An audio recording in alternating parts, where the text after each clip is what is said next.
Okay, next problem, 7th problem.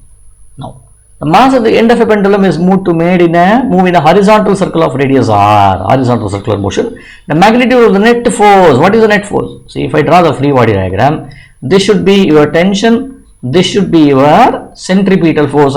If I put this as my angle theta, then this would be T cos theta, this would be my mg, okay, and this would be T sin theta, right? Now the horizontal force, net force acting on it horizontally is nothing but T cos theta should be equal to mv squared by r.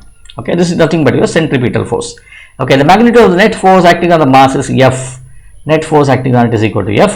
What is the direction of F? What is the direction of F? See, it is being towards the center of the circle. This is your F over here. This is your F over here, which is towards the center of the circle. Why this F? Why have I? What have I done with this one? You see, this force and this force balance each other. So I am not going to consider this. It's a net force acting on it. So thus F is equal to mv square by r is the net force acting on it. It's towards the center of the circle. So this will be incorrect. These two should be correct.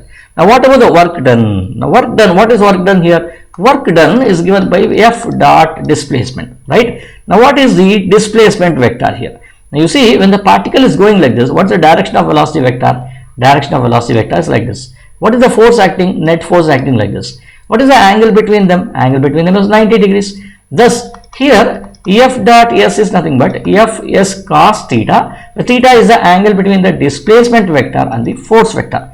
But here what did I talk about? I spoke about the velocity vector here. But we know that the direction of displacement and the direction of velocity are one and the same always. Remember this, direction of displacement is equal to direction of velocity. But this is not true in case of velocity and acceleration. How? Because when a truck is moving, and if it is moving with a velocity of 30 km per hour and you apply a brake, what do you mean by applying a brake? That means acceleration is in the reverse direction, right? So therefore that is not true there. Velocity and acceleration could be in the opposite direction, but still the truck will be moving in the forward direction. But the direction of displacement will always be equal to direction of velocity. So what I did was, so in this case, the angle between the displacement vector and the force vector is equal to 90. So F dot Fs into cos 90 would be equal to 0. So therefore at every instant you take it here, or you take it here, or you take it here, or you take it over here, it is always equal to 0. Work done is equal to 0. So therefore this is also incorrect. This is the right option. Okay, do not just consider, okay, force into displacement is equal to force into displacement as the work done. Okay, it's not W equal to force into displacement, it is Fs cos theta over here.